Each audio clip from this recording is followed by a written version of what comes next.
saya nggak seperti ini apa menjelaskannya terus ngobrolin tadi pakai laptop langsung aja karena nggak Korean pasti waktunya lama. Kalau saya pakai begini pasti menjabarkannya panjang dan sepertinya ini juga sudah jenuh ya.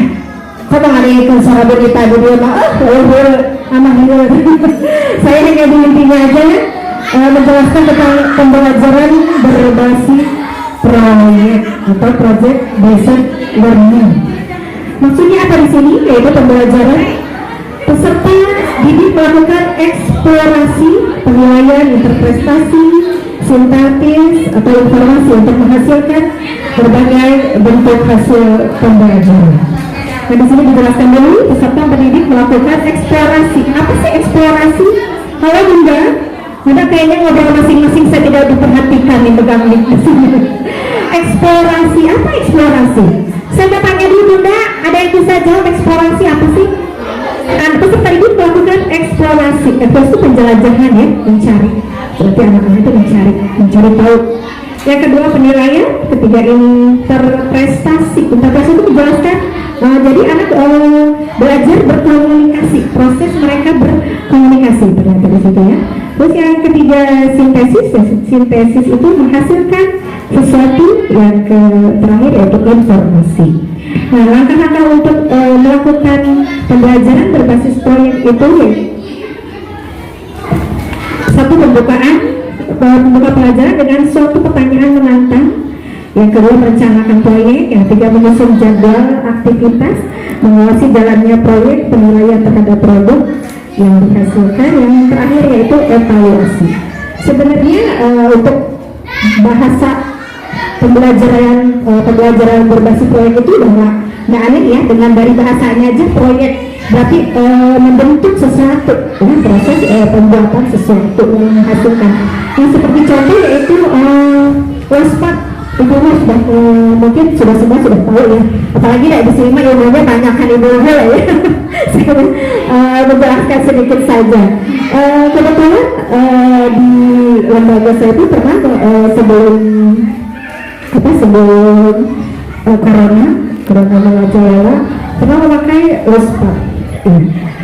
Berarti itu hampir sama, bukan hampir sama, memang sebenarnya bentuk proyek itu sendiri ya.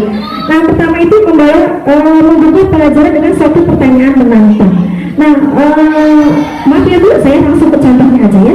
Seperti saya pernah waktu itu menggunakan tema rekreasi. Tema rekreasi, saya bingung caranya anak-anak untuk bisa bereksplorasi sampai proyek itu terwujud. Ternyata saya ambil video, saya ambil taman rekreasi, saya ambil taman safari. Saya putarkan video taman safari. Ketika itu ditonton sama anak-anak itu. Ternyata di sana kan ada tanaman, mungkin ada yang mereka lihat. Nah, setelah lihat apa? Lihat video, senang tuh, jangan-jangan. Nah, akhirnya ketika sudah saya bagi kelompok, saya ambil alat WASPAT itu sendiri. Di situ ada barang-barang bekas, ada macam-macam alat WASPAT. Nah, di situ mereka saya ambil motivasi, untuk berikan motivasi tadi apa yang dilihat. Sekarang tolong buat ya sebuah proyek itu dengan bahasa kita ke anak-anaknya, tolong buat apa yang tadi sekiranya dilihat gitu.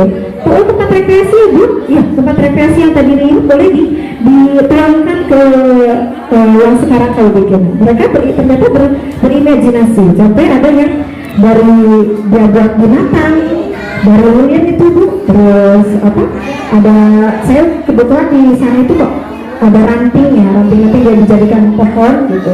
Ternyata dia apa? Sampai benang dia buat itu. Kata dia itu beruang. Sampai terjadi seperti itu. Ternyata ini loh, ternyata alhamdulillahnya ini pembelajaran ternyata seperti ini gitu. Benar-benar kalau pembelajaran proyek itu kita juga sebagai guru antusias banget gitu. Ternyata begini, ternyata pikiran anak tuh seperti ini sampai ke situnya gitu. Pas saya tanya salah satu, ini apa nak? Ini Bu, ini taman safari. Tadi saya lihat gerbangnya seperti ini, lihat bentuk gerbangnya. Terus ini apaan? Di bawah ada yang gantung-gantung. itu Bu tadi aku lihat di sana itu ada kerak, katanya ada monyet itu gitu. Sampai ke situ gitu, sampai ke tahap seperti itu. Itu salah satu contohnya ya. Nah mungkin dari saya itu saja contoh kecilnya. Dan tujuan pembelajaran dari basic proyek ini yaitu satu, meningkatkan kemampuan peserta didik dalam memecahkan masalah ya. Ketika dia melihat dari video itu, dia kembangkan di dunia seperti itu. Kadang suka ada yang bingung ya, anak-anaknya dia lihat apa, sampai kita yang harus memancing gitu. Yang kedua itu memperoleh kemampuan berketerampilan baru dalam pembelajaran ya, memang mereka kita menggali kemampuan mereka terampil, sampai saya juga sampai heran kok bisa dia berenang aja digugat-gugat sama dia bilang itu berenang, sampai dia nyari ranting, minta tolong ke saya dalamnya, tolong bikinin, cariin daun dong, bukan saya buat apa, ternyata buat nempel-nempel daunnya karena dia lihat contoh tadi di videonya itu.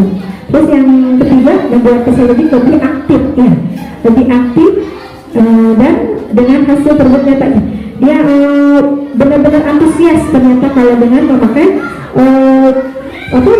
pembelajaran proyek ini. Kalau untuk setiap hari nulis, baca gitu kan, sepertinya jauh ya, ya.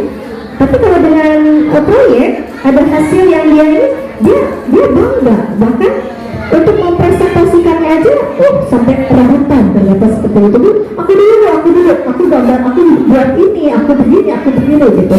Ternyata memancing dia untuk berkomunikasi. Selanjutnya mengembangkan dan meningkatkan keterampilan peserta didik dalam mengelola bahan alat untuk menyelesaikan tugas proyek. Itu tadi yang mengembangkan, meningkatkan keterampilan dalam mengelola bahan. Ya sampai dia minta tolong cari-cari gitu bahan. Kalau memang anaknya yang benar-benar antusias ya. Tergantung kita gurunya ya, yang berikan motivasi awal dulu, semangat dulu gitu. Yang terakhir itu meningkatkan kolaborasi peserta didik khususnya pada pembelajaran berbasis proyek yang bersifat kelompok. Mungkin itu saja. Ada tambahan dari kelompok 2? Kelompoknya apa mana atau yuk? Halo? Kelompok 2 nggak ada? Ada tambahan? Cuman gini, tadi teh sempat saya lihat di yang pertama yang saya baca itu kegiatan bermain konstruktif ya. Ternyata setelah dilihat-lihat kok kegiatan bermainnya hampir sama dengan kegiatan proyek ya. Nah yang saya tanyakan itu apakah sama atau kalau memang berbeda di mana perbedaannya gitu. Kalau saya lihat kok sama aja gitu, gimana ya? Bedanya sedetik. sebenarnya sama, cuman dari mungkin dari proses, dari tahapan yang punya. Kalau proyeknya memang kita tujuannya memang ke anak beraktivitasnya benar-benar membuat sesuatu gitu kan, membuat sesuatu, dan prosesnya juga sebenarnya sarwadanya. Jelaskan nanti bingung, sebenarnya sama sih, tapi yang lebih jelasnya nanti ke pakar aja ya sekalian. Jadi ngerakun saya di dulu pakai nih pada dan mohon diberkakan, minta maaf ya sebenarnya. Wabillahi taufiq wal hidayah. Wassalamualaikum warahmatullahi wabarakatuh. GOOD.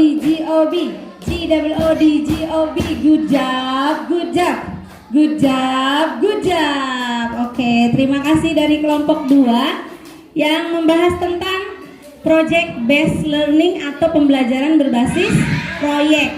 Nah, tadi saya bahas pertanyaannya aja ya. Apa sih bedanya bermain konstruksif sama project gitu ya?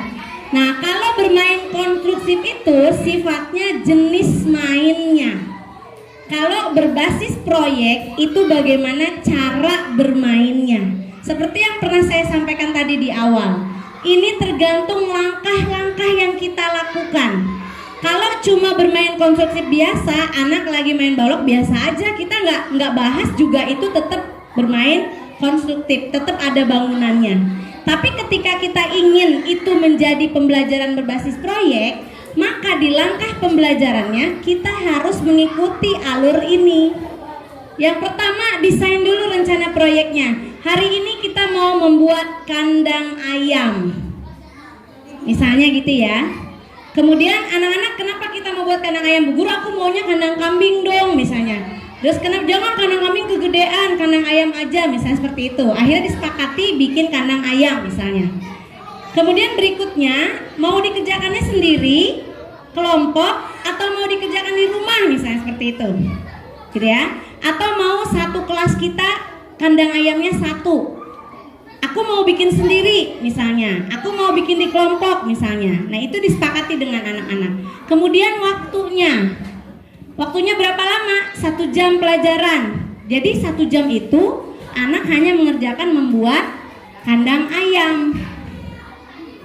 Nah, nanti di dalamnya ada lagi prosesnya. Apa saja yang dibutuhkan? Nah, baru di sini kita siapkan yang tadi luspaknya. Bu guru, harus ada kardus dong, terbuat dari kardus. Oke, ada. Bu guru, ada kayu dong, kita siapin, ada kayu. Apalagi? Nah, semua yang dibutuhkan kita diskusikan dengan anak-anak dan kita sediakan. Lebih bagus dalam bentuk luspak, barang-barang yang lepas gitu ya, sehingga ketika dia berubah pikiran, dia langsung ganti, nggak terpaku, wah udah terlanjur di lem. Nah gitu ya. Jadi kalau luspak itu tidak menggunakan lem, tidak yang sifatnya permanen.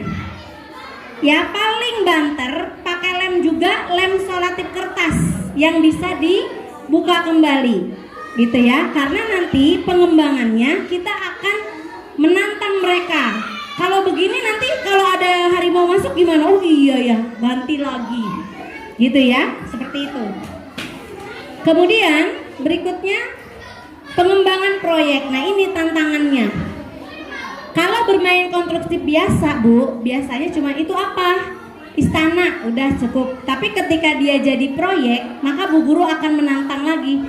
Kalau misalnya istananya rubuh, terus gimana kalau ada gempa? Oh iya ya Bu guru, ya udah aku mau buat istananya, bawahnya terbuat dari ini misalnya. Oh ya silakan, nanti dia ganti lagi. Itu ketika menjadi proyek. Kemudian berikutnya refleksi. Setelah selesai, kita tanyakan, yang tadi kandang ayam kalian buat, menurut kalian sudah yang terbaik belum? Bu guru, yang aku belum. Tadi pas kesenggol sama teman aku dia rubuh. Berarti harus bagaimana? Nah gitu, jadi berikutnya dia akan tahu cara untuk menghasilkan produk yang lebih baik daripada produk yang dia ciptakan.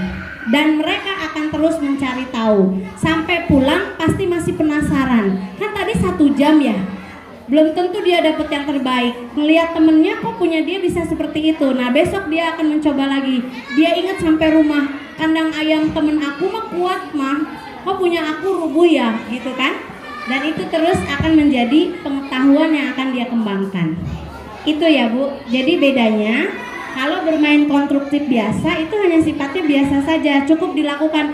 Bikin sesuatu dari lilin itu juga konstruktif. Tapi ketika harus menjadi proyek, maka kita harus ikuti alurnya. Pas lagi bikin RPPH, langkah-langkahnya ditulis sesuai persis seperti ini. Gitu. Jadi 1 hari itu cuma mau ngerjain kandang ayam aja, atau 1 hari itu membuat jus buah aja, atau 1 hari itu mau buat makanan 4 sehat 5 sempurna dari lilin aja misalnya. Itu semua bentuknya proyek. Kan sering kita lakukan itu.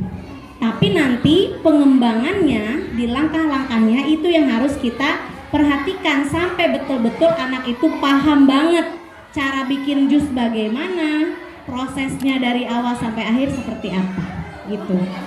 Ya, bisa dipahami?